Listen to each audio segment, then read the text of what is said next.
नमस्कार dear students, स्वागत है आप सभी का हमारे इस YouTube चैनल सिलेक्शन हब पर, जहां पर हम बात करते हैं सामान्य विज्ञान की।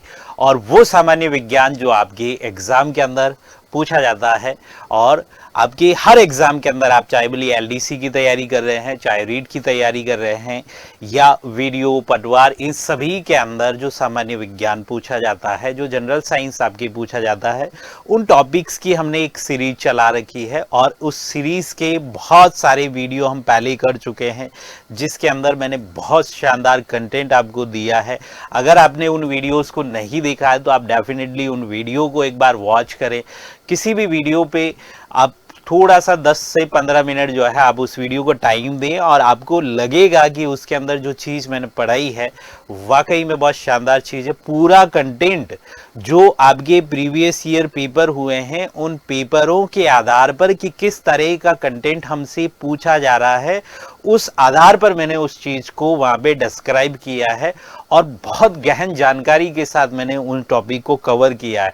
तो अगर आपने उन टॉपिक्स को नहीं देखा है तो हमारे इस चैनल के ऊपर जाइए, आप प्लेलिस्ट के अंदर जाइए, वहाँ पे बहुत सारी वीडियोज आपको साइंस के और भी सब्जेक्ट के मिलेंगे। तो उन जो है टॉपिक के अंदर आप जो है अपना टाइम दें और देखें उन वीडियो को। और अगर आप चैनल पे पहली बार हैं और कंटेंट अच्छा लग रहा है तो आप इस चैनल को सब्सक्राइब करें, लाइक करें और शेयर करें। और भी आपकी जो मित्र मंडली है आपके साथ हैं, जो आपके साथ लाइब्रेरी के अंदर बैठे हैं, या आपके साथ रूममेट्स है, या आपके साथ कहीं और जो है प्रिपरेशन कर रहे हैं, तो उन सभी के साथ आप इस चैनल को शेयर करें और सब्सक्राइब करें। तो चलिए अपन बात करते हैं आज के टॉपिक की। और आज का जो टॉपिक है हमारा, बहुत शानदार टॉपिक लिया है अपन ने।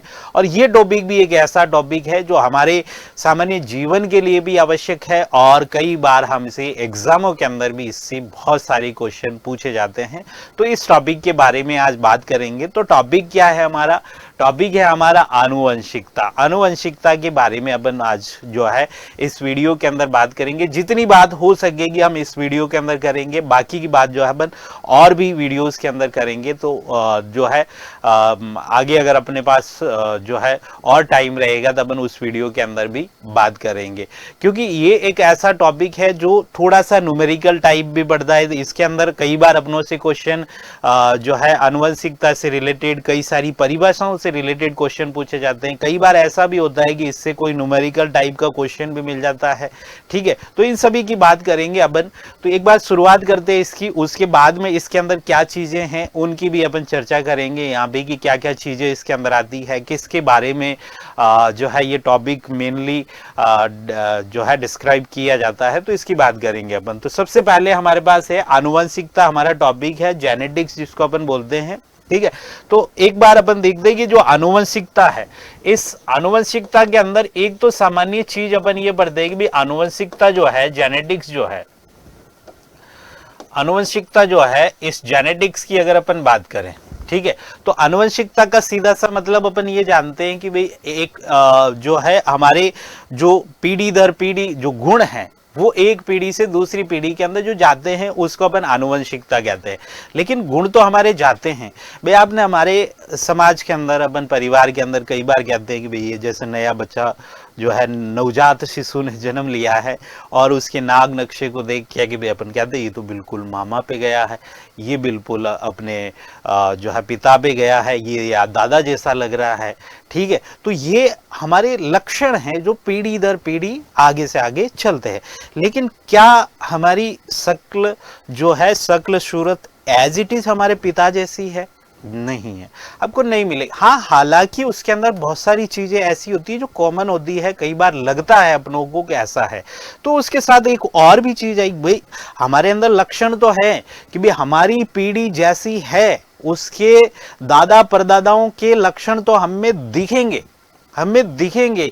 इसलिए कई आजकल तो क्या है कि सोशल मीडिया का जमाना है तो पता चलता नहीं है, लेकिन पहले जो बूढ़े व्यक्ति थे या बूढ़े व्यक्ति अभी भी हमारे घरों के अंदर है, तो वो शक्ल देख के पहचान लेते हैं कि ये उस परिवार का बंदा है, ये उस परिवार से है। तो वो पूछ लेते हैं कि भाई तू कौन है, कि तू कौन है, कि तू तो उनका लड़का है, ये है वो है।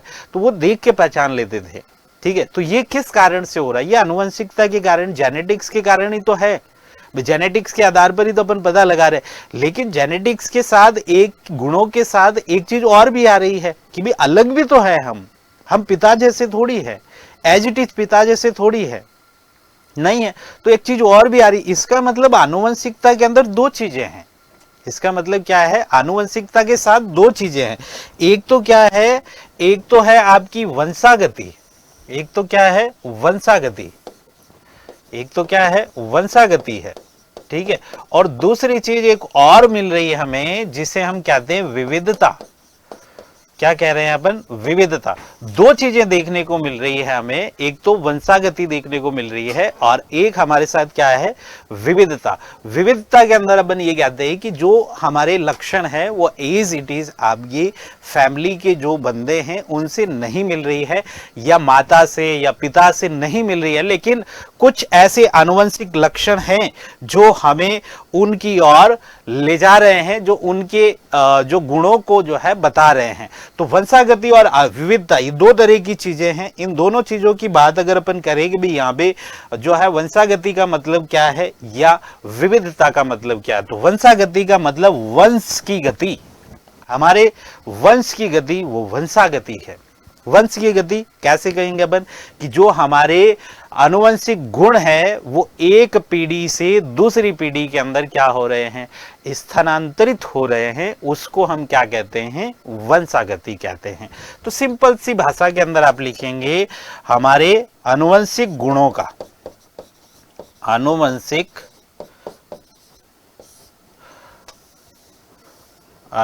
गुणों का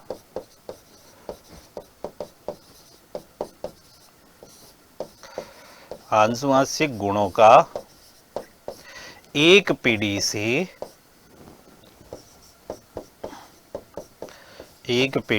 दूसरी पीढ़ी में, एक पीढ़ी से दूसरी पीढ़ी में स्थानांतरण होना।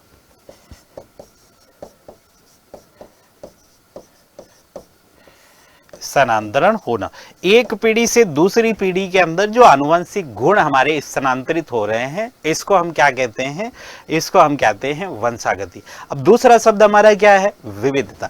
अब ये गुण जब स्थानांतरित हो रहे हैं उस समय उसके साथ आने वाली विविधता, उस आने वाली विविधता को हम क्या कहेंगे, इसके अंदर आनुवंशिकता की दूसरे लक्षण की बात हम करेंगे। तो देखिए यहां पे अपन क्या कहेंगे, आनुवंशिक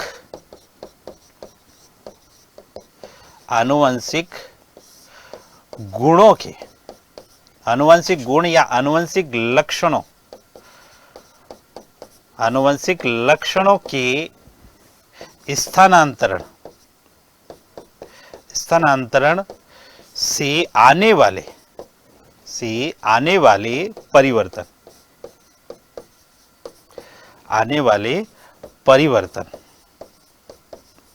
आने वाले परिवर्तन को हम क्या कहते हैं, विविधता कहते हैं। ये दो बातें हैं। आनुवंशिकता के अंदर जब आप आनुवंशिकता शुरू करेंगे, आनुवंशिकता के बारे में जब आप समझना शुरू करेंगे, उस समय आपके सामने ये दो शब्द खड़े होंगे कि आनुवंशिकता का मतलब, आप सीधा सीधा ये कह रहे हैं कि आनुवंशिकता का मतलब पिता के लक्षण बेटे के अंदर आ रहे हैं। तो क्या जो बेटा है, जो बच्चा है, वो एज इट इज पिता के जैसा है? नहीं है। क्यों?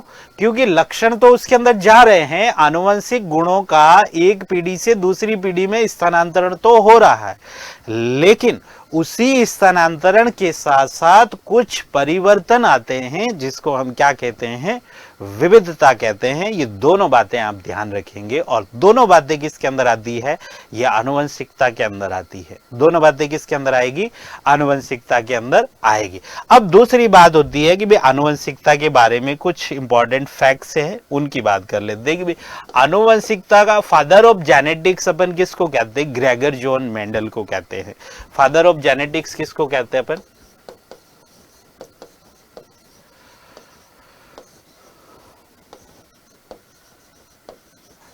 फादर ऑफ जेनेटिक्स ये किसको कहा जाता है, ग्रेगर जॉन मेंडल को कहा जाता है।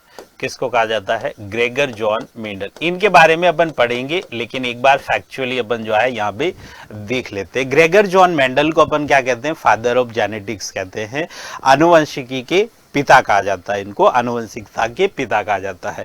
लेकिन एक बात यहाँ पे ध्यान रखिएगा कि ये जो जेनेटिक्स वर्ड है ना, ये ग्रेगर जॉन मेंडल का नहीं है।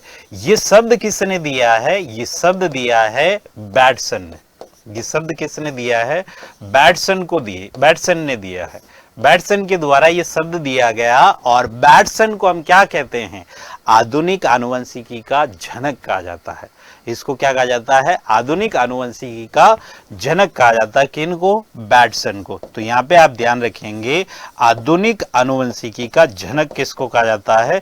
तो आधुनिक आनुवंशिकी का जनक जो है वो बैटसन को कहा जाता है। आधुनिक आनुवंशिकी का जनक किसको कहा जाता है? भी बैटसन को कहा जाता है। तो यहाँ पे आप ध्यान रखिएगा कि आधुनिक आनुवंशिकी का जनक किसको कहा जाएगा? बैटसन कहा जाएगा। किसको कहा जाएगा? बैटसन को कहा जाएगा। एक लाइन आप यहाँ पे और ऐड कर सकते, एक प्रायोगिक आनुवंशिकी और मिलेगी आपको कि भाई प्रैक्टिकली जो है अगर अपन देखें तो प्रायोगिक आनुवंशिकी के जनक कौन है? तो आप कहेंगे प्रायोगिक आनुवंशिकी के जनक है टी.एच. मॉर्गन। कौन है? टी.एच. मॉर्गन। प्रायोगिक आनुवंशिकी, प्रायोगिक आनुवंशिकी के जनक कौन है? तो प्रायोगिक आनुवंशिकी के जनक मिलेंगे आपको टी.एच. मॉर्गन। आनुवंशिकी के जनक कौन है? तो आप कहेंगे टी.एच. मॉर्गन। कौन है भाई? टी.एच. मॉर्गन है।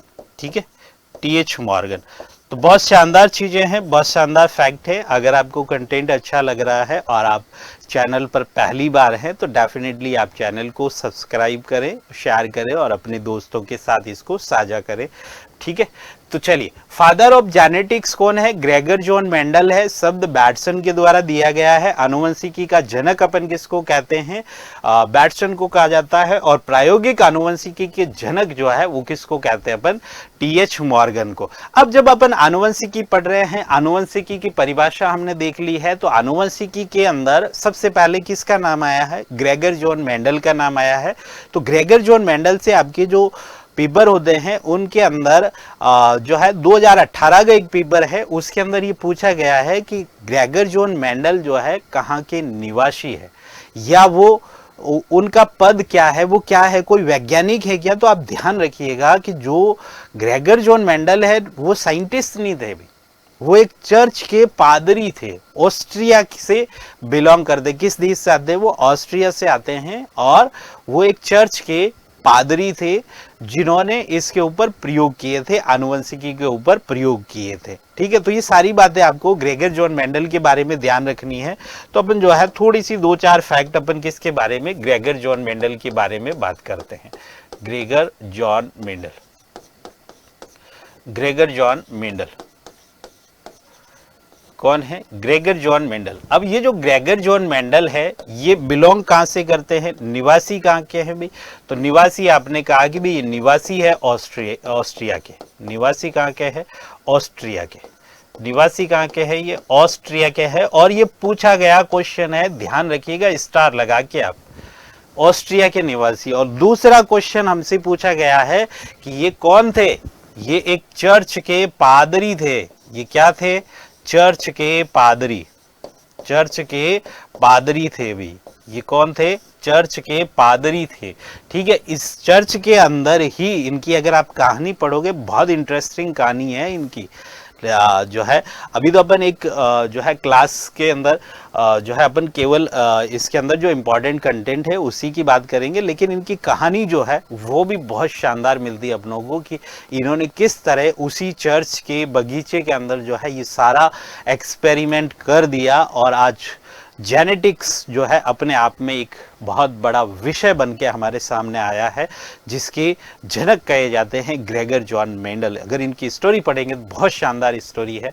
ठीक है, तो चर्च के ये पादरी थे, इन्होंने जो प्रयोग किया था, एक एक लाइन, एक एक क्वेश्चन है आपके, ये सारे क्वेश्चन पूछे गए हैं कि ये निवासी कहाँ के थे, ये चर्च के पादरी। और एक चीज बता दूं, साइंस के अंदर अगर आप देखोगे ना, तो साइंस के अंदर कई बार अपनों को क्या लगता है कि पेपर टफ है।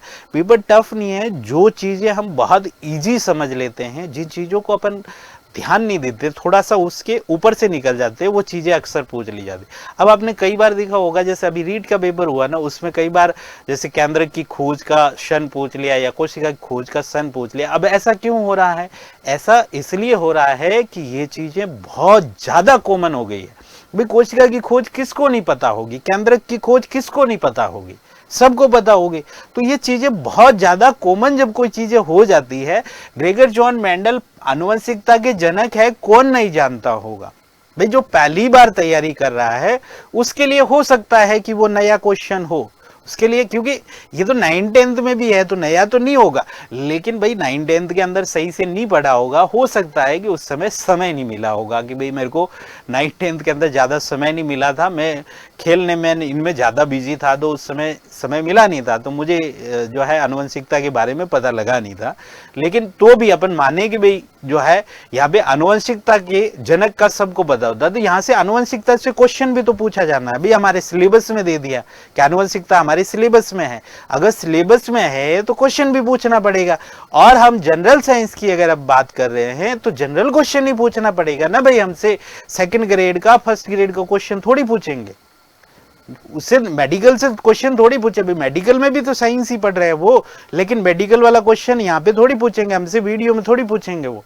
वो तो लेवल देखा जाएगा ना कि हमारे एग्जाम का लेवल। इसीलिए तो जब अपन पढ़ाई करते हैं तो आपको हमेशा ये सजेस्ट किया जाता है कि भाई आपका एग्जाम कौन सा है, क्यों कई बार अपन उस विषय के विशेषज्ञ बनने की कोशिश करते हैं कि इसके अंदर इतना पढ़ लूँ, इसके अंदर इतना पढ़ लूँ। भाई हमारे एग्जाम का लेवल क्या है, उसके प्रीवियस ईयर के अंदर पेपर कैसे क्वेश्चन उसके अंदर पूछे गए हैं, उन क्वेश्चंस के बारे में अपनों को जानना होता है कि भाई उसके बिहाफ पे ही तो अपन तैयारी करेंगे। कोई भी टीचर अगर मैं कहता हूं कि मैं प्रीवियस ईयर पेपर के आधार पर पढ़ा रहा हूं, इसका मतलब क्या है? इसका मतलब यही है कि पीछे वाले पेपर जो भी हुए हैं उन सभी को मैंने देखा है, जो 22 के अंदर हुए हैं, 23 के अंदर हुए हैं, 24, 25, ये जो बदलता पैटर्न हमें दिखाई दे रहा है, इस सभी के अंदर किस तरह के क्वेश्चन पूछे गए हैं और उन क्वेश्चन का मतलब क्या है कि भाई यहाँ पे रीड के अंदर जो ये सन वाले क्वेश्चन पूछे गए हैं, तो सन वाले क्वेश्चन पूछने का मतलब क्या है कि भाई कोशिका से सवाल पूछना भी जरूरी है।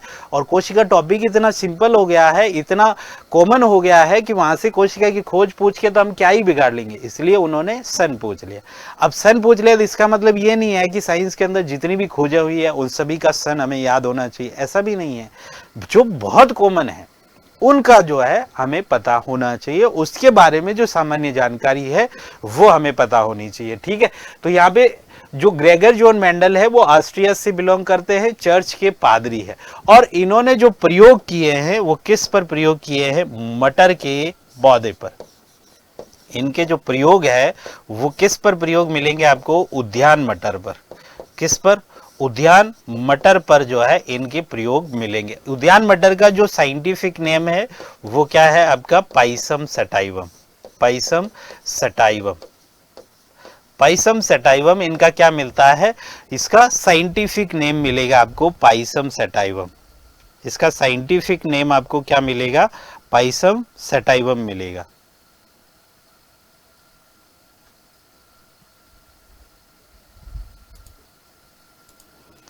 इसका जो साइंटिफिक नेम है आपको क्या मिलेगा? पाइसम सटाइवम मिलेगा। ठीक है, तो ये उद्यान मटर की बात है कि उद्यान मटर उसी चर्च के अंदर इन्होंने इस पर प्रयोग किए थे। और इस उद्यान मटर के बारे में अपन थोड़ा सा देखते हैं कि भाई उद्यान मटर के बारे में, उद्यान मटर के साथ इन्होंने प्रयोग किए और इनके जो प्रयोग थे वो सारे गणितीय स्वरूप के अंदर थे। किसके अंदर थे? इनके जो रिजल्ट थे ना भी गणितीय स्वरूप में थे। इसलिए आप इनकी हिस्ट्री जब पढ़ते हैं तो देखेंगे कि इन्होंने जो प्रयोग दिए थे ना, इन्होंने जो प्रयोग दिए थे, प्रयोग रखे थे, तो उन प्रयोगों को पहले माना ही नहीं गया था। पहले इनको माना ही नहीं गया था कि ये क्या है, आनुवंशिकता के अंदर क्या गणित लगा रखा है, 9:3:3:1:1:3 ये क्या है। तो इसके ऊपर पुनः खोज हुई थी और पुनः खोज करने वाले वैज्ञानिकों के नाम भी कई बार पूछे गए, जिसके अंदर एरिक शेरमैक है, कार्ल कॉरेंस है, हुयो डी ब्रीज है। ये सारे जो है यहाँ पे पूछे जाते हैं क्वेश्चन कि इसके ऊपर पुनः खोजकर्ता कौन थे। अभी अपन बात करते हैं मटर का जो पौधा है वही इन्होंने क्यों चुना? भी पौधे तो और भी बहुत से, पौधे तो और भी बहुत तेज। तो मटर का पौधा ही क्यों चुना इन्होंने? उद्यान मटर के बारे में ऐसी क्या चीजें थी जिसके लिए इसको जो है चुना गया? तो उद्यान मटर ही जो है क्यों, उद्यान मटर ही क्यों लिया था इन्होंने, इसके बारे में अपन बात करेंगे। ठीक है, इसके बारे में जो है अपन बात करेंगे कि ये क्यों लिया। तो इसके मेनली आपको दो फैक्ट ध्यान रखने हैं कि ये पौधा लेने के पीछे रीजन ये था कि एक तो ये वार्षिक पौधा है, एक तो ये क्या है, वार्षिक पौधा है, और दूसरी इसके अंदर ये उभयलिंगी था। ये क्या था? उभयलिंगी था, जिसके अंदर स्वपरागण भी कराया जा सकता है और पर परागण भी इसके अंदर कराया जा सकता है। यानी कि इसके अंदर स्त्री केशर और पुंकेसर दोनों एक पुष्प के अंदर मौजूद है और अलग अलग है। एक पुष्प के अंदर मौजूद है, स्त्री केसर भी है और पुंकेसर भी है। तो उस पुंकेसर के जो परागकण है उसी स्त्री केसर पर आ सकते हैं या किसी दूसरे पुष्प के भी आ सकते हैं। तो ये अगर सेम पुष्प के परागकण उसी पुष्प के स्त्री केसर के साथ संयुग्मित होते हैं तो उसको हम स्वपरागण कहते हैं। और अगर किसी दूसरे पुष्प के साथ परागकण जो है अटैच होते हैं तो उसको अपन क्या कहते हैं? पर परागण कहते हैं। तो ये दोनों चीजें पॉसिबल थी किसके अंदर? उद्यान मटर के पौधे के अंदर। इसलिए उद्यान मटर को अपन यहाँ पे सेलेक्ट करते हैं, मेंडल साहब ने इसको सेलेक्ट किया था। और पहला रीजन क्या था कि ये वार्षिक पौधा था।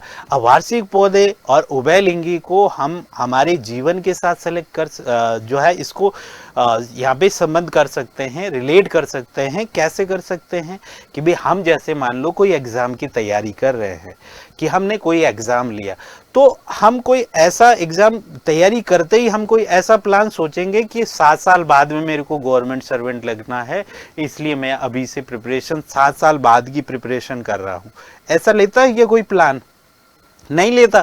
हम जो है एक स्टेप बाय स्टेप चलते हैं। हम पहले कोई ऐसा एग्जाम चुनेंगे, या हम बड़े एग्जाम की भी तैयारी कर रहे हैं। कई स्टूडेंट ऐसे भी होते हैं जो आरएस के अंदर एडमिशन लेते हैं, आरएस के अंदर एडमिशन ले लिया, लेकिन उनकी सोच ये रहती है कि मुझे कोई छोटा एग्जाम एक बार निकालना है, कि भाई मैं कांस्टेबल निकाल लूं, मैं एलडीसी निकाल लूं, मैं वनपाल, वन रक्षक या पटवार, वीडियो, इनमें से किसी एग्जाम को फाइट कर लूं।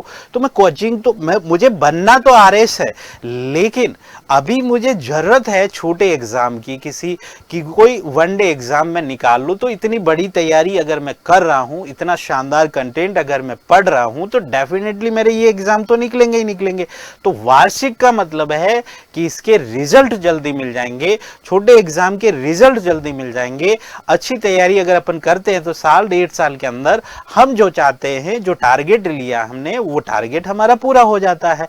तो ये रीजन यहाँ पे है कि मेंडल साहब को भी वार्षिक पौधा लेने का मतलब है कि हर जो है वर्ष इनको एक नया रिजल्ट मिल जाता है। हर पीढ़ी जो है वो खत्म हो जाती है 1 साल के अंदर, और उसकी दूसरी पीढ़ी के साथ अध्ययन किया जा सकता है। अब आप सोचोगे अगर खिचड़ी लेके बैठ गए होते ग्रेगर मेंडल साहब, तो क्या ये बात पॉसिबल थी? नहीं थी। खिचड़ी लेके बैठ जाने से भाई हम ये प्रयोग कर पाते क्या? हम कब दूसरी पीढ़ी के अंदर पहुंचते? हमारी जो है 3-4 पीढ़ी निकल जाती है एक खिचड़ी के प्रयोग करने में। ठीक है, तो खिचड़ी नहीं लेते अपन, या कोई भी और भी जो ट्रीज है उनके बारे में भी अपन सोच सकते थे, लेकिन वहां पे हमें तो रिजल्ट चाहिए ना भाई, जल्दी से रिजल्ट चाहिए, हमें टाइमली रिजल्ट चाहिए। भाई हम प्रिपरेशन कर रहे हैं, हम एलडीसी के पीछे लगे हुए हैं कि भाई एलडीसी अब की बार निकालना है। तो एलडीसी निकालने का मतलब क्या है कि जल्दी से जल्दी हमें क्या होना है? सक्सेस होना है। हमने जो ये प्रयोग लिया है कि हमारे जीवन के अंदर हमें एक गवर्नमेंट सर्विस चाहिए, जिससे कि हम हमारे आने वाले जीवन को इजी वे के अंदर जी सकें। हम जो भी भौतिक सुविधाएं हमें चाहिए कि हमारे जीवन के अंदर हमारे माता पिता के लिए, उसके लिए हम काम कर सकें, इसके लिए हम जो है ऐसे टारगेट्स लेते हैं। ठीक है, तो यहाँ पे मटर का पौधा ही क्यों लिया? तो एक बात तो होगी कि ये एक वार्षिक पौधा है, ये एक वार्षिक पौधा है। ये क्या है? एक वार्षिक पौधा है। ये क्या है भी? एक वार्षिक पौधा है। और दूसरी बात इसके अंदर थी कि ये उभयलिंगी पादप है। ये क्या है? उभयलिंगी पादप है। उभयलिंगी पादप है, और उभयलिंगी पादप होने के कारण इसमें स्वपरागण व परपरागण व परपरागण दोनों संभव है, दोनों संभव है। अब ये क्या होते हैं, ये बात मैंने आपको समझा दी है, ये बात मैंने आपको समझा दी है कि स्वपरागण क्या होता है और परपरागण क्या होता है, उभयलिंगी होने का मतलब क्या होता है, तो इसको आप इजीली समझ पाएंगे। तो ये बात जो है मटर के पौधे के अंदर हमने इन लक्षणों के कारण हमने शामिल किया था कि भाई ये मटर का पौधा हमारे लिए काम की चीज हो सकता है, क्योंकि इसके अंदर ये सारी चीजें जो है मौजूद है। ठीक है, अब दूसरी बात आती है कि इसके कितने लक्षणों पर इन्होंने प्रयोग किया। तो मेंडल ने इनके 7 विपर्यासी लक्षणों पर अध्ययन किया था, मटर के 7 विपर्यासी लक्षणों पर अध्ययन किया था। 7 विपर्यासी लक्षणों पर अध्ययन किया था। 7 विपर्यासी लक्षण पर अध्ययन किया था। कितने लक्षण भाई? 7 विपर्यासी लक्षण। अब विपर्यासी लक्षण का मतलब है एक दूसरे के विपरीत लक्षणों को हम क्या कहते हैं, विपर्यासी लक्षण कहते हैं, क्योंकि एक जीन जो होता है वो 2 तरह के जो है लक्षण को दर्शाता है। वैसे एक जीन एक जो है लक्षण की थ्योरी होती है, लेकिन उस जीन के अंदर जैसे मान लो कोई लंबाई का जीन है, तो लंबाई के अंदर 2 लक्षण होंगे कि भाई या तो वो लंबा होगा या वो क्या होगा, बोना होगा। दोनों ही क्या है, लंबाई है, दोनों ही क्या है, लंबाई है, लेकिन एक लंबा है और एक जो है बोना है तो दोनों लंबाई के बाद है। तो ये 7 विपर्यासी लक्षण ये लिए थे। और 7 विपर्यासी लक्षण कौन से लिए थे, देखो भी पहले अपन पढ़ते थे ना, पहले अपन पढ़ते थे तो हम 7 विपर्यासी लक्षणों तक सीमित थे, लेकिन अब आपने रीड के अंदर क्वेश्चन देखा होगा, उसके अंदर ये पूछा गया है कि इनमें से जो है आनुवंशिकता के नियमों के दौरान ग्रेगर मेंडल द्वारा कौन सा लक्षण नहीं लिया गया था। तो इसका मतलब ये हुआ कि हमें ये 7 विपर्यासी लक्षण पता होने चाहिए कि ये 7 विपर्यासी लक्षण कौन से थे, बिल्कुल पता होने चाहिए। तो ये 7 विपर्यासी लक्षण कौन से थे, तो आप देखो इसके अंदर कि ये 7 विपर्यासी लक्षण कौन से हैं। देखो सबसे पहले एक तो आप ध्यान रखेंगे फली का आकार, फली का आकार आराम से याद करेंगे, फली का आकार, फली का रंग, फली का आकार, फली का रंग, क्या हो गया, फली का आकार और फली का रंग हो गया। ठीक है, 2 एक साथ हो गए, फली का आकार, फली का रंग। बीज का आकार, बीज का रंग, तीसरा क्या हो जाएगा, बीज का आकार, बीज का रंग, बीज का आकार, बीज का आकार हो गया और बीज का रंग हो गया, बीज का रंग, बीज का आकार और बीज का रंग, 4 हो गए। ठीक है, अब हमारे पास बचा है भाई 5वां, 6ठा और 7वां, 3 बचे। फली का आकार, फली का रंग, बीज का आकार, बीज का रंग। ठीक है, एक मिलेगा आपको पुष्प का रंग, एक क्या मिलेगा, पुष्प का रंग, पुष्प का रंग। 30 और 6ठा आपको मिलेगा पुष्प की स्थिति, कि पुष्प लगा हुआ कहां पे है, तो पुष्प की स्थिति क्या है, पुष्प की स्थिति, पुष्प की स्थिति,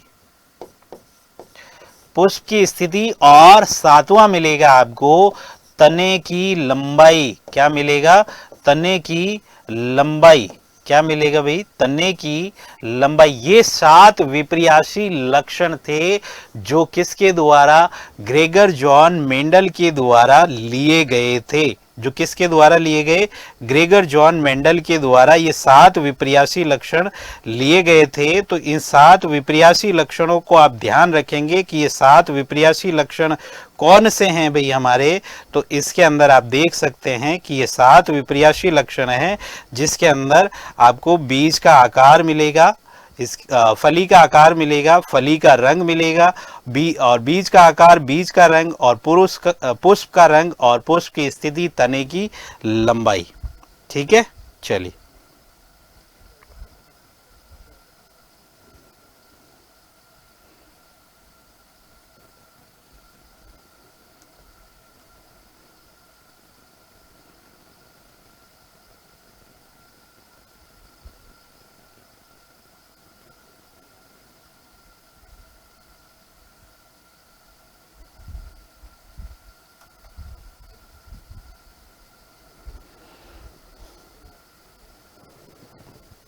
ठीक है भाई। चलिए, तो शानदार चीज है अगर आप जो है ये कंटेंट पसंद कर रहे हैं, और डेफिनेटली ये चीज़ें जो है बहुत शानदार चीज़ें हैं और बहुत डीप के अंदर भी है, और चीज़ें अगर आपको अच्छी लग रही है तो चैनल को आप सब्सक्राइब जरूर करें, ताकि हमारा थोड़ा कॉन्फिडेंस लेवल भी बढ़े और भी जो है स्टूडेंट है हमारे साथ जुड़े। और आने वाले टाइम के अंदर आपको जो है लाइव सेशंस मिलने वाले हैं, डेली लाइव क्लास आपको मिलेगी, जिसके अंदर अपन एलडीसी का जो है पूरा सिलेबस कवर करेंगे, एलडीसी के अनुसार चलेंगे। अभी जो हमने सीरीज चला रखी है यहाँ पे, ये एक कॉमन एग्जाम के हिसाब से है कि आप कोई भी एग्जाम दे रहे हैं तो इसमें से बहुत सारे टॉपिक, मतलब लगभग पूरी साइंस पढ़ाऊंगा मैं इस सीरीज के अंदर तो, लेकिन आने वाले लाइव सेशन के अंदर अपन पर्टिकुलर जो एलडीसी है हमारा, उस एलडीसी के पैटर्न के आधार पर अपन चलने वाले, पूरा सिलेबस डिस्कस करके उसके बाद जो है अपन उसको शुरू करेंगे। तो एलडीसी के लिए आप जो है इस चैनल को सब्सक्राइब कर लें। पूरा कोर्स मैं आपको वहाँ पे यूट्यूब के माध्यम से ही कराऊंगा और बहुत डिटेल के अंदर कराऊंगा, बेफिक्र रहिएगा। इतनी चीज़ आपको गारंटी है ऐप के अंदर भी नहीं मिलेगी जितनी चीज़ मैं आपको यूट्यूब पे करा दूंगा, ठीक है। तो चलिए, तो यहाँ पे ये चीजें हो गई भाई। यहाँ पे ये एक वार्षिक पौधा था, उभयलिंगी था, स्वपरागण पर परागण दोनों संभव है इसके अंदर, और 7 विपर्यासी लक्षणों का अध्ययन किया गया था। और ये 7 विपर्यासी लक्षण कौन से हैं? फली का रंग है, फली का आकार है, बीज का आकार है, बीज का रंग है, पुष्प का रंग है, पुष्प की स्थिति और तने की लंबाई है। ये क्वेश्चन रीड के अंदर पूछा गया है, ध्यान रखना इस तरह का क्वेश्चन। आज से पहले अपन जनरल साइंस में ऐसा नहीं पढ़ते थे कि ये लक्षण कौन कौन से हैं, केवल हमने इतना ही पढ़ा है कि 7 विपर्यासी लक्षणों का अध्ययन मेंडल साहब ने किया था, बस बात खत्म हो गई, ठीक है, इतना ही पढ़ते थे। लेकिन अभी अपन ने जो है सारी चीज यहाँ पे डिस्कस की है, तो डेफिनेटली जो है आप इसके अंदर जो है कुछ नया सीख पाए होंगे, ठीक है, ऐसी मैं उम्मीद करता हूँ भाई, ठीक है।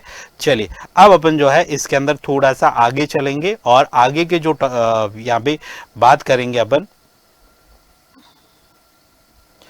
चलिए आगे अपन बात करते हैं, आनुवंशिकता से संबंधित कुछ शब्दावली मिलती है, आपने कई बार पढ़ा होगा। युग्म विकल्पी क्या होता है, या समयुग्मजी क्या होता है, या विषम युग्मजी क्या होता है, या जीन प्रारूप क्या होता है, जीनोटाइप जिसको अपन बोलते हैं, या फिनोटाइप क्या होता है, इन सारी चीज़ों की अपन बात करेंगे। तो यहाँ पे जो है अपन लेते हैं, टॉपिक लेते हैं कि भाई आनुवंशिक शब्दावली कौन सी लेते हैं, आनुवंशिक शब्दावली लेते हैं, ठीक है। क्या लेते हैं अपन? आनुवंशिक शब्दावली। देखिए,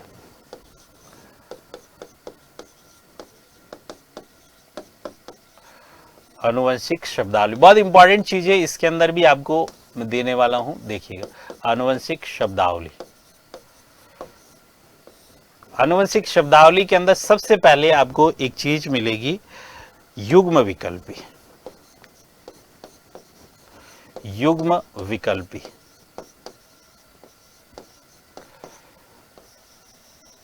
युग्म विकल्पी। अब युग्म विकल्पी का मतलब क्या होता है? युग्म विकल्पी का क्या मतलब होता है? युग्म विकल्पी, इसको आप तोड़ो, 2 शब्द है, देखो, एक तो है युग्म और एक है विकल्पी। एक तो क्या है? युग्म है, और एक क्या है?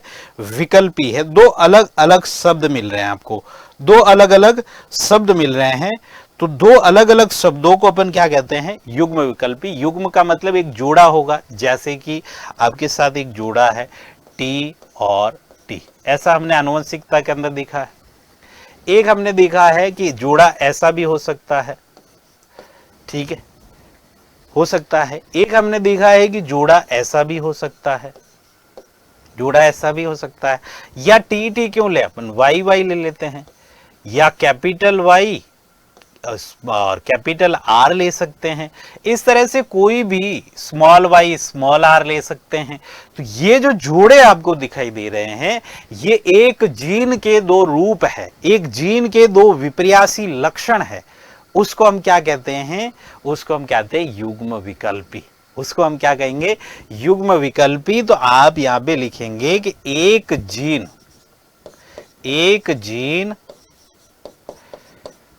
के विपर्यासी लक्षणों को, एक जीन के विपर्यासी लक्षणों को हम क्या कहते हैं? विपर्यासी लक्षणों को, एक जीन के विपर्यासी लक्षणों को युग्म विकल्पी कहा जाता है। विपर्यासी लक्षणों के युग्म को लक्षणों के युग्म को युग्म विकल्पी कहा जाता है। क्या कहा जाता है? युग्म विकल्पी कहा जाता है। इनको क्या कहा जाता है? युग्म विकल्पी कहा जाता है। इनको अपन क्या कहते हैं भाई? युग्म विकल्पी कहते हैं। एक जीन के विपर्यासी लक्षणों के युग्म को हम क्या कहेंगे? यहाँ पे युग्म विकल्पी कहेंगे, जैसे ये हमने यहाँ पे लिखे हैं। अब एक जीन के जैसे मान लो टी है, जैसे मान लो क्या है कि भाई ये टी है एक लक्षण, तो इस टी का मतलब क्या है? लंबा है। इस टी का मतलब क्या है? लंबा है। और ये टी है तो इसका मतलब क्या है? बोना है। तो ये दोनों जो युग्म बना है यहाँ पे, इन दोनों लक्षणों का, उसको हम क्या कहते हैं? युग्म विकल्पी कहते हैं। अब इसी युग्म विकल्पी से दो शब्द निकलते हैं। इसी युग्म विकल्पी से आपके पास कितने शब्द निकलेंगे? इसी युग्म विकल्पी से आपके सामने दो शब्द मिलेंगे। ये दो शब्द कौन कौन से हैं, तो उसकी बात अपन करते हैं यहाँ पे कि ये दो शब्द आपको कौन कौन से दो शब्द यहाँ पे मिलेंगे।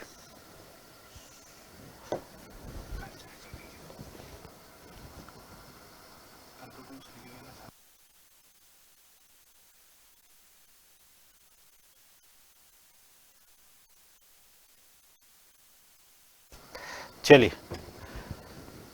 युग्म विकल्पी यहां से जो है आपको दो अलग अलग रूप मिलेंगे, दो अलग अलग शब्द मिलेंगे। उसमें एक शब्द तो मिलेगा आपको समयुग्मजी। तो दूसरा शब्द आप यहां पे क्या लिखेंगे? पहला हो गया आपका कौन सा? पहला हो गया युग्म विकल्पी, दूसरा मिलेगा आपको समयुग्मजी। दूसरा कौन सा मिलेगा? समयुग्मजी मिलेगा। ठीक है। और इसी के साथ जो इसका दूसरा वर्ड है वो क्या है आपका? विषम युग्मजी। दूसरा वर्ड क्या है? विषम युग्मजी है। क्या है? विषम युग्मजी। क्या है भी? विषम युग्मजी। तो सम युग्मजी के अंदर क्या होगा? जैसे हमने टी और टी लिखा है, जैसे हमने क्या लिखा है? टी और टी लिखा है, ये टी और टी लिखा है, या स्मॉल डी और स्मॉल टी लिखा है, तो आप कहेंगे कि भाई एक ही गुणसूत्र पर अगर समजात जीन है, एक ही गुणसूत्र पर समजात जीन है, तो वो क्या कहलाएगा? आपका समयुग्मजी कहलाएगा। और अगर एक ही गुणसूत्र पर अलग अलग जीन के लक्षण हैं, तो उसको हम क्या कहेंगे? विषम युग्मजी कहेंगे। तो यहां पे आप लिखेंगे इसके अंदर एक जीन पर या एक गुणसूत्र पर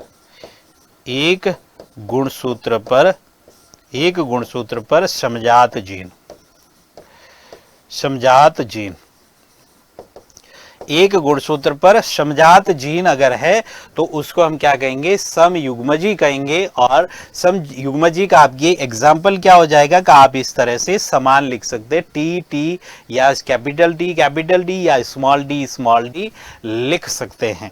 दूसरा शब्द हमारे सामने है विषम युग्मजी। दूसरा शब्द क्या है? विषम युग्मजी। दूसरा क्या है? विषम युग्मजी। ठीक है। विषम युग्मजी के अंदर इसका जस्ट आपके क्या हो जाएगा?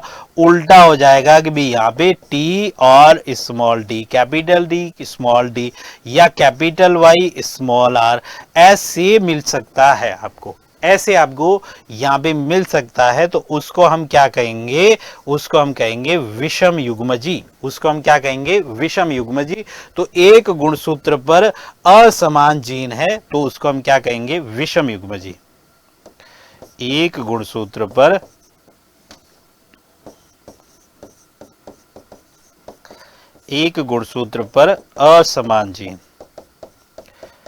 असमान जीन होना, ये क्या कहलाएगा? आपका विषम युग्मजी। तो अच्छे से आप समझ पा रहे होंगे युग्म विकल्पी का मतलब क्या है? विपर्यासी लक्षणों का जो युग्म है उसको हम क्या कह रहे हैं? युग्म विकल्पी। और यही लक्षण अगर समान रूप से हैं तो वो समयुग्मजी है, और अगर असमान रूप से है तो उसको हम क्या कहेंगे? विषम युग्मजी कहेंगे। शानदार चीज है। अगर आप चैनल पे पहली बार है तो जो है इसको सब्सक्राइब जरूर कीजिएगा। और भी क्लासें आने वाली है, बहुत शानदार क्लासें, बहुत जल्द अपन जो है बहुत अच्छे से सीरीज के साथ पढ़ने वाले हैं। ठीक है, तीसरा शब्द देखो, तीसरा शब्द मिलेगा, 3 हो गया आपके, एक जो है युग्म विकल्पी हो गया, एक समयुग्मजी हो गया, एक विषम युग्मजी हो गया। अब चौथा शब्द है आपके सामने जीनोटाइप। क्या है? जीनोटाइप।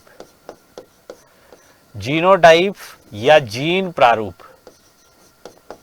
जीन प्रारूप कहेंगे इसको, या इसको अपन कहेंगे जीनोटाइप। इसको अपन क्या कहेंगे? जीनोटाइप। अब जीनोटाइप क्या होता है? तो देखो, हमारे शरीर की जो संरचना है, हमारे शरीर की संरचना है कि भाई आप में या जो है जो भी मानव प्रजाति का है, या कोई दूसरी प्रजाति ले लेते हैं एनिमल की, कोई भी प्रजाति आप ले लो, घोड़े की ले लो, कुत्ते की ले लो, कोई ले लो, लेकिन उनके अंदर जब अपन देखेंगे तो वो बाहर से तो हम देख रहे हैं कि भाई ये कुत्ता है, ये आदमी है, ठीक है, ये हाथी है, ये ऊंट है, ठीक है। ये जो बाहर से चीजें अपनों को दिखाई दे रही है ना, ये बाहर से जो चीजें अपनों को दिखाई दे रही है, इसको हम बोलते हैं फिनोटाइप। इसको अपन क्या बोलते हैं? फिनोटाइप बोलते हैं इसको। तो इसको तो अपन क्या बोलते हैं भाई? फिनोटाइप बोलते हैं। हमारे सामने शब्द है जीनोटाइप का, हमारे सामने शब्द क्या है? जीनोटाइप का, और ये क्या है? फिनोटाइप है।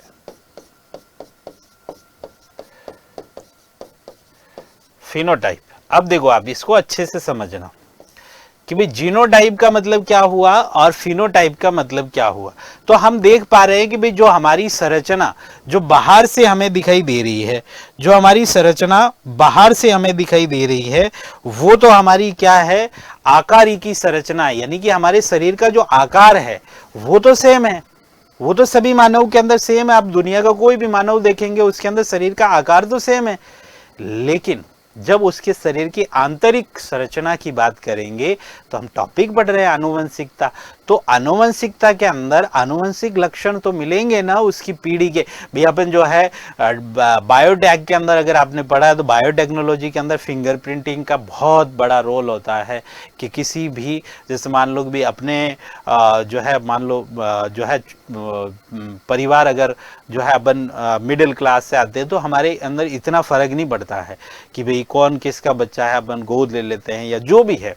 लेकिन जिसके पास बहुत ज़्यादा पैसा, कंपनियों के मालिक है, वहां जाके कोई दावा ठोक दे कि मैं इनका पुत्र हूं, मैं इनका पुत्र हूं। जैसा आपने अखबारों के अंदर ऐश्वर्या राय से रिलेटेड आपने कुछ पढ़ा ही होगा कि मैं इनका बेटा हूं। अब इनका बेटा होने का मतलब है प्रॉपर्टी गई, उसका हिस्सेदार होगा वो, है कि नहीं? इस चीज का अब आप फैसला कैसे करोगे कि इनका बेटा है कि नहीं है? वो तो कह रहा है मैं इनका बेटा हूं, इन्होंने मुझे छोड़ दिया है कि नहीं? तो यहाँ पे ये जीनी संरचना काम आती है, यहाँ पे ये फिंगर प्रिंटिंग काम आती है।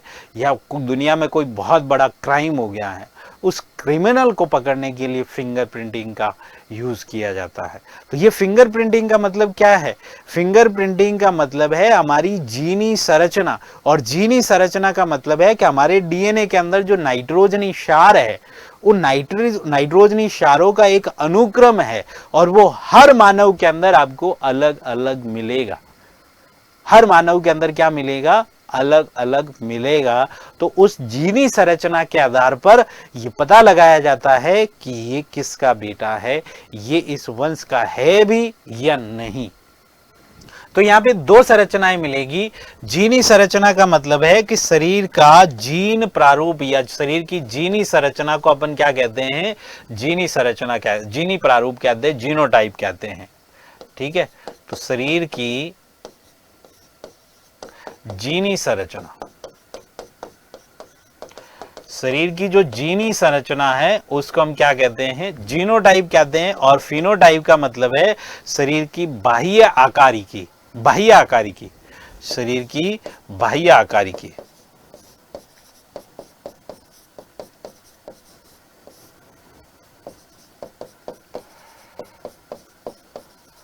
शरीर की बाह्य आकारिकी को अपन क्या कहते हैं, यहाँ पे अपन कहेंगे फिनोटाइप कहेंगे। शरीर की बाह्य आकारिकी को क्या कहेंगे, फिनोटाइप कहेंगे। अब इसके मेंडल के प्रयोगों के अंदर आपने एकल संकर संकरण को पढ़ा होगा, उसके अंदर अपन जीनोटाइप लिखते हैं कि 1:2:1 होता है, और फिनोटाइप के अंदर अपन 3:1 लिखते हैं। तो नॉर्मली आपने पढ़ रखा होगा इसको।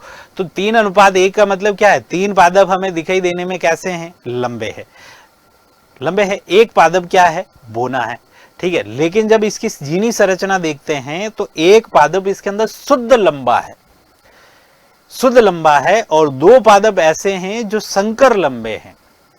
अब संकर लंबे का मतलब क्या है कि हमारे सामने 2 गुण मिले थे कि भाई ये भी लंबा है और ये भी लंबा है, लेकिन ये जो है ये अप्रभावी है और ये क्या है, प्रभावी है।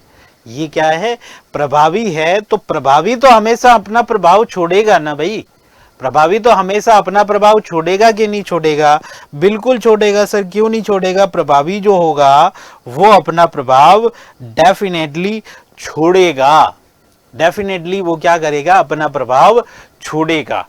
भाई हमारी क्लास के अंदर भी अपन देखते हैं कि क्लास के अंदर मान लो 200 लड़के बैठे हैं, 300 बैठे हैं, 400 बैठे हैं, तो इस क्लास के अंदर सभी लड़के जो है वो क्या क्लास की नजर में आ पाते हैं, क्या सभी लड़के क्लास के अंदर आ पाते हैं, नजरों के अंदर आ पाते हैं, या कुछ लड़के होते हैं जो नजर के अंदर आते हैं कि भाई ये लड़का इस क्लास से है। ये कई लड़के ऐसे भी हो सकते हैं जो क्लास के अंदर कोई प्रतिक्रिया नहीं दे रहे हैं, चुपचाप पढ़ रहे हैं और अपने लक्ष्य के प्रति जो है डेडिकेटेड है, ठीक है, अपने लक्ष्य के प्रति क्या है, डेडिकेटेड है। तो हो सकता है कि वो अपना प्रभाव क्लास में नहीं छोड़ रहे हैं, वो अपना प्रभाव सरकारी जो रिजल्ट आएगा उसके अंदर अपने प्रभाव को छोड़ेंगे। यानी कि इसका मतलब सीधा सीधा ये है कि कुछ कारक ऐसे होते हैं जो अपने प्रभाव को छोड़ते हैं, उनको हम प्रभावी कहते हैं, और जो अपना प्रभाव नहीं छोड़ते या प्रकट नहीं होते हैं उनको हम क्या कहते हैं, अप्रभावी कहते हैं। तो यहाँ पे 2 शब्द मिलेंगे आपको, एक शब्द मिलेगा आपको प्रभावी, प्रभावी लक्षण, प्रभावी लक्षण या प्रभावी कारक, ठीक है। यहां से एक चीज और मैं आपको बता दूं, देखिए यहां पे ये जो जीन शब्द लिख रहे हैं ना अपन, ये जीन शब्द एक्चुअल में ग्रेगर जॉन मेंडल साहब का नहीं है। जीन शब्द तो बाद में दिया था, किसने दिया था, जॉनसन ने। एक क्वेश्चन आपसे कई बार पूछा जाता है कि जीन को ग्रेगर जॉन मेंडल ने क्या कहा था, कारक कहा था। क्या कहा था, कारक। मेंडल की नजर में जो जीन हम पढ़ रहे हैं वो जीन क्या थे, कारक थे। उसको क्या कहा था, कारक कहा था। तो यहाँ पे आप जो है थोड़ा सा ऐड कर सकते हैं, इधर की साइड में देखिएगा, इधर की साइड में आप जो है थोड़ा सा इसको ऐड कर लीजिएगा कि भाई जीन शब्द जो है ना ये किसके द्वारा दिया गया। तो जीन शब्द जो है वो जीन शब्द जो है किसके द्वारा दिया गया, तो जीन शब्द दिया गया जॉनसन के द्वारा। किसके द्वारा, जॉनसन। और ग्रेगर जॉन मेंडल, मेंडल साहब ने जीन शब्द को क्या कहा है, मेंडल ने जीन को क्या कहा है भी, मेंडल ने जीन को कहा है कारक। मेंडल ने जीन को क्या कहा है, कारक कहा है। ये बात ध्यान रखिएगा। और एक जीन एक लक्षण प्रकट करता है, हमेशा एक जीन एक लक्षण प्रकट करता है। तो जीन शब्द जॉनसन का है, मेंडल ने जीन को क्या कहा है, कारक का है। अब यहाँ पे कारक बात आ गई है हमारी, तो इस कारक के बारे में अपन बात करते हैं। तो प्रभावी कारक और अप्रभावी कारक, यानी ऐसे जीन जो F1 पीढ़ी के अंदर है, ऐसे जीन जो F1 पीढ़ी के अंदर प्रकट होते हैं, अपना प्रभाव छोड़ते हैं, उनको हम क्या कहते हैं, प्रभावी कारक कहते हैं। और ऐसे जीन जो अपना प्रभाव नहीं छोड़ते, उनको हम क्या कहते हैं, अप्रभावी कारक कहते हैं, जो F1 पीढ़ी के अंदर प्रकट नहीं होते। जो प्रकट होगा वो प्रभावी है, जो प्रकट नहीं होगा वो क्या होगा, अप्रभावी कारक होगा। सिंपल सी बात है। तो यहां पे प्रभावी कारक देखो, वे कारक जो F1 पीढ़ी में, वे कारक जो F1 पीढ़ी में प्रकट होते हैं, प्रकट होते हैं, F1PD में प्रकट होते हैं, उनको हम क्या कहते हैं? प्रभावी कारक कहते हैं। और अप्रभावी का मतलब क्या होता है? अप्रभावी का मतलब है वे कारक जो F1PD के अंदर प्रकट नहीं होते हैं, उनको हम क्या कहते हैं? अप्रभावी कारक कहते हैं। वे कारक जो F1PD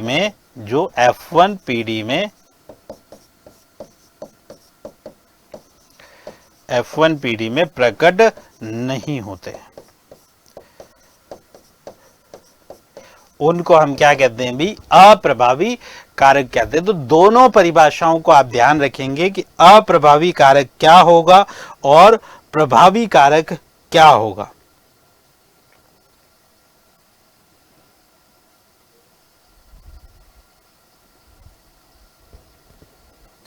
ठीक है, चलिए उसके बाद हमारी परिभाषा आती है एकल संकर संकरण और द्विसंकर संकरण। संकरण का मतलब सीधा सा है क्रॉस कराना, कि भाई दो लक्षणों के बीच में हमने क्रॉस कराया, तो उसके आधार पर हमने शब्द दिया है एकल संकर संकरण और द्विसंकर संकरण। और इसी के आधार पर मेंडल ने जो प्रयोग दिए हैं उन प्रयोगों की बात करेंगे अपन, कि भाई हमारे पास एक नियम आता है प्रभाविता का नियम, एक नियम आता है पृथक्करण का नियम, और एक नियम आता है स्वतंत्र अपविवन का नियम। ये तीन प्रयोग हमें दिए गए। इन तीन प्रयोगों का जो रिजल्ट निकला है, इन तीन प्रयोगों की जो बात की गई है, उससे पहले जो एक्सपेरिमेंट हुआ है, इन तीन नियमों के पहले जो एक्सपेरिमेंट हुआ है, उसके अंदर एक एक्सपेरिमेंट है आपका एकल संकर संकरण का और दूसरा है आपका द्विसंकर संकरण का। कौन सा है? द्विसंकर संकरण का। तो अपन सबसे पहले बात करते हैं एकल संकर संकरण की। अपन बात किसकी करते हैं? एकल संकर संकरण की। एकल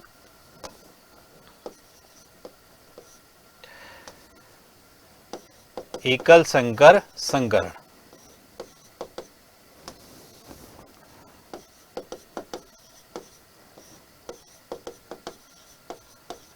एकल संकर संकरण की बात अपन यहां पे करते हैं। अब ये जो एकल संकर संकरण है ना, इस एकल संकर संकरण की अगर आप बात करोगे तो ये जो एकल संकर संकरण है, इसका सीधा सा मतलब आप ये लेंगे कि जब हम किसी एक लक्षण को ध्यान में रखकर क्रॉस करवाते हैं, तो वो प्रयोग हमारा क्या कहलाएगा? एकल संकर संकरण कहलाएगा। यानी जिसके अंदर एक ही लक्षण है, अगर लंबाई लिया है तो लंबाई, पुष्प का रंग लिया है तो पुष्प का रंग, केवल एक ही हमारा क्या होगा यहाँ पे जो है लक्षण होगा। लेकिन अगर हम दो लक्षणों के साथ प्रयोग करने के लिए जा रहे हैं तो वो क्या होगा? हमारा द्विसंकर संकरण होगा। तो अपन बात कर रहे हैं एक संकर संकरण की, तो यहां पे आप कहेंगे एक लक्षण की वंशागति, एक लक्षण की वंशागति के लिए कराया गया क्रॉस या संकरण, एकल संकर संकरण कहलाता है। एकल संकर संकरण कहलाता है।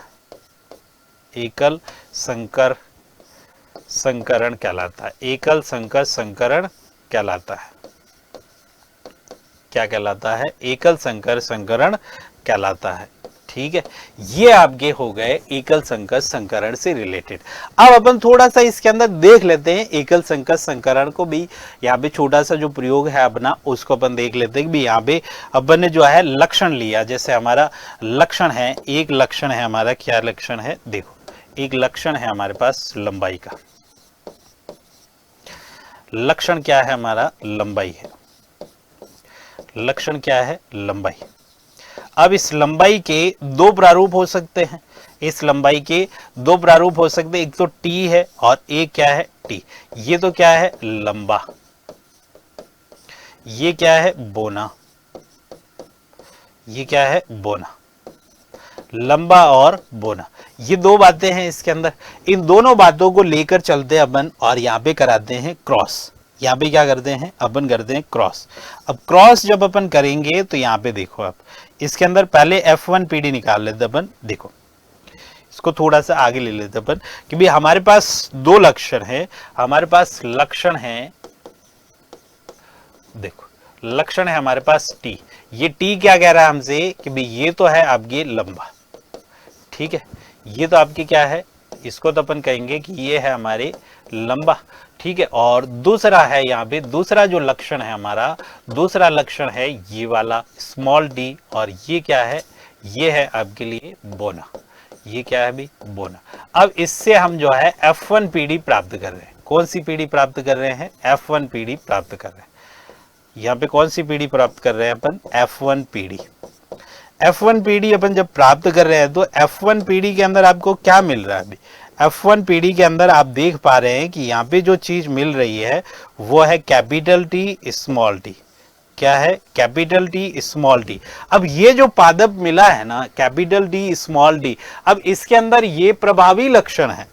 ये क्या है, प्रभावी लक्षण है, इसको अपन बोलेंगे प्रभावी लक्षण। दो बातें अपन ने पढ़ी है ना भाई, प्रभावी और अप्रभावी, प्रभावी और अप्रभावी। तो ये हमारा क्या है, अप्रभावी लक्षण है, ये हमारा क्या है, अप्रभावी लक्षण है। इसके अंदर जो है आप यहाँ पे, इसके अंदर भी आप चेंज कर सकते हैं कि भाई ये लंबा जो है ये क्या है, प्रभावी लक्षण है, ये क्या है, प्रभावी लक्षण है, और ये क्या है, अप्रभावी लक्षण है। इसको हमने यहाँ पे चेंज कर दिया, ठीक है। अब यहाँ पे देखो आप कि भाई F1 PD के अंदर हमने गुण पढ़ा है कि जो लक्षण F1 PD के अंदर प्रकट होगा वो प्रभावी है। तो यहाँ पे ये जो पादप है ना, ये जो पादप है वो क्या है, संकर लंबा है। ये क्या है, संकर लंबा पादप है। ये क्या है, संकर लंबा पादप, यानी F1 PD के अंदर जो प्रभावी लक्षण है वो प्रकट हो रहा है क्योंकि ये लंबा है और ये पादप भी लंबा है। अब ये संकर लंबा है, ये हमारा जीनी प्रारूप है, ये हमारा क्या है, जीनी प्रारूप है, ठीक है। तो ये तो बात हो गई किसकी, F1 PD की। अब अपन थोड़ी सी बात करते हैं अंदर, इसके अंदर द्वितीय पीढ़ी की। भाई द्वितीय पीढ़ी हमारी क्या है, इसके अंदर देखो द्वितीय पीढ़ी देखिएगा यहाँ पे F2 PD। F2 PD के लिए आप क्या करेंगे कि जो F2 PD है हमारी, उसके लिए आप देखिए कि भाई F2 PD की हम यहाँ पे बात कर रहे हैं, F2 PD के लिए बात कर रहे हैं। तो F2 PD के आप यहाँ पे इस तरह से एक टेबल बना लें। तो इस टेबल के अंदर हम देखेंगे कि ये जो टेबल है हमारी, इस टेबल के साथ हम गुणों का यहाँ पे क्रॉस कराते हैं। तो देखिएगा कि भाई यहाँ पे जो है कैपिटल T स्मॉल t, इसी के लक्षण अपन ले रहे हैं, कैपिटल T स्मॉल t, ठीक है। इसी F1 PD के साथ करा रहे हैं अपन, किसके साथ करा रहे हैं, F1 PD के साथ। यहाँ से आप लिख दो ना F1 into F1, F1 into F1, इन दोनों का जब क्रॉस कराएंगे आप तो क्या मिलेगी आपको, F2 PD मिलेगी। इधर भी हमारी क्या है, F1 है, इधर भी हमारी क्या है, F1 है, दोनों तरफ F1 है, ठीक है। इसका क्रॉस हम जब करवा रहे हैं तो हम देख रहे हैं कि इस T का इस T के साथ जब क्रॉस होगा तो ये क्या होगा, T और T, इस T का इस T के साथ होगा तो क्या होगा, कैपिटल T स्मॉल t होगा। इस T का इस T के साथ होगा तो क्या होगा, कैपिटल T स्मॉल t होगा। इस T का इस T के साथ होगा तो क्या होगा, स्मॉल t स्मॉल t। अब इस एकल संकर संकरण के प्रयोग के अंदर अगर आप जीनी प्रारूप देखेंगे, जीनी प्रारूप, जीनोटाइप अगर आप देखेंगे तो इसका रेशियो आपको क्या मिलेगा, अभी जीनोटाइप आपको क्या मिल रहा है इसके अंदर कि भी तीन तरह के पादप मिल रहे हैं ना। एक आपको ये मिल रहा है कैपिटल D, एक small t small capital D small d, और एक स्मॉल d मिल रहा है। तो इसका मतलब ये हुआ कि ये जो जीनी प्रारूप है इसका जो है अनुपात आप देखेंगे तो 1:2:1 मिलेगा। इसका मतलब ये है कि एक क्या है आपके पास, शुद्ध लंबा पादप है, एक क्या है आपके पास, शुद्ध लंबा पादप है। एक क्या है, दो आपके पास क्या है, संकर लंबे पादप है। दो आपके पास क्या है, संकर लंबे, और एक आपके पास है शुद्ध बोना पादप है। एक आपके पास क्या है, शुद्ध बोना पादप है। ये 3 तरह के पादप आपको यहाँ पे मिल रहे हैं और ये आपका क्या हो जाएगा, जीनी प्रारूप। कई बार एग्जामों के अंदर पूछा गया है कि एकल संकर संकरण का जीनी प्रारूप क्या होता है। तो ये जीनी प्रारूप आपका क्या होगा, 1:2:1 होगा। क्या होगा, 1:2:1 होगा। ठीक है, उसके बाद आप देखो इसका लक्षण प्रारूप क्या होगा, इसका लक्षण प्रारूप क्या होगा। तो लक्षण प्रारूप के अंदर आप देखोगे ना, फिनोटाइप जिसको अपन कहते हैं, लक्षण प्रारूप। लक्षण यानी कि दिखने के अंदर तो ये कैपिटल डी स्मॉल डी ये भी लंबे पादप है, ये भी लंबा है, यानी 3 पादप तो आपके क्या हो गए, लंबे हो गए। एक पादप क्या हो गया, बोना हो गया यहाँ पे। तो 3:1। तो इन दोनों अनुपात को आप विशेष रूप से ध्यान रखिएगा कि भी यहाँ पे लक्षण प्रारूप क्या है, 3:1 है और जीनी प्रारूप 1:2:1 होगा आपके। तो ये एकल संकर संकरण की कहानी है। इसके साथ कौन सा नियम आता है इसकी भी बात करेंगे अपन। इससे पहले अपन देख लेते हैं कि हमने जो है आज की डेट में क्या क्या यहाँ पे पढ़ा है। ठीक है, तो सबसे पहले हमने आनुवंशिकता के बारे में जो चीज है उसके बारे में हमने पढ़ा कि आनुवंशिकता का मतलब है वंशागति की, एक पीढ़ी से दूसरी पीढ़ी के अंदर हमारे जो लक्षण है वो गति करते हैं और उसके साथ विविधता भी आदि है। तो ये पूरी चीज जो है ये किसके अंदर होती है, आनुवंशिकता के अंदर आदि है। उसके बाद आपने देखा कि यहाँ पे फादर ऑफ जेनेटिक्स है, वो कौन है, तो वो ग्रेगर जॉन मेंडल है। उसके बाद किसका नाम आता है, बैटसन, जो आधुनिक अनुवंशिकी के जनक कहे जाते हैं। ये क्या कहे जाते हैं, आधुनिक अनुवंशिकी के जनक, आधुनिक अनुवंशिकी के जनक कहे जाते हैं। आनुवंशिकी के जनक, आधुनिक आनुवंशिकी के जनक कहे जाते हैं। ठीक है, और उसके बाद प्रायोगिक आनुवंशिकी के जनक कौन आ जाते हैं, टीएच मॉर्गन आ जाते हैं। और उसके बाद हमने ग्रेगर जॉन मेंडल के बारे में पढ़ा, फिर मटर का पौधा ही क्यों लिया, मटर के साथ विपर्यासी लक्षणों के बारे में पढ़ा, और उसके बाद आनुवंशिक शब्दावली जिसके अंदर युग्म विकल्पी, समयुग्मजी, विषम युग्मजी, फिनोटाइप, जीनोटाइप, ये सभी जो है अपन ने यहाँ पे देखा। उसके बाद एकल संकर संकरण को भी हमने यहाँ पे देखा है। इस तरह से आज की क्लास के अंदर बहुत सारे इंपॉर्टेंट चीजें, बहुत सारी जो है जानकारी अपन ने यहाँ पे आनुवंशिकता से रिलेटेड साझा की है। लेकिन अभी आनुवंशिकता खत्म नहीं है। आनुवंशिकता के अंदर हम पढ़ेंगे आगे और भी मेंडल के द्वारा दिए गए नियम और आनुवंशिक बीमारियों के बारे में भी हम पढ़ने वाले हैं। तो आज का सेशन आपको कैसा लगा इसके बारे में आप जरूर बताइएगा। और अगर आपको ये क्लास अच्छी लगी है, चैनल पर आप पहली बार हैं, तो इस चैनल को आप सब्सक्राइब करना बिल्कुल भी ना भूलिएगा और जो है इसको शेयर कीजिएगा, लाइक कीजिएगा। मिलते हैं अपन इसके नेक्स्ट पार्ट के अंदर। तो हमारे इस सिलेक्शन हब के चैनल पर आप सभी का धन्यवाद। आगे भी बने रहें, हमारे साथ जुड़े रहें और हम आपको और भी शानदार कंटेंट आने वाले समय के अंदर प्रोवाइड करेंगे। तो आप सभी का बहुत बहुत आभार, धन्यवाद।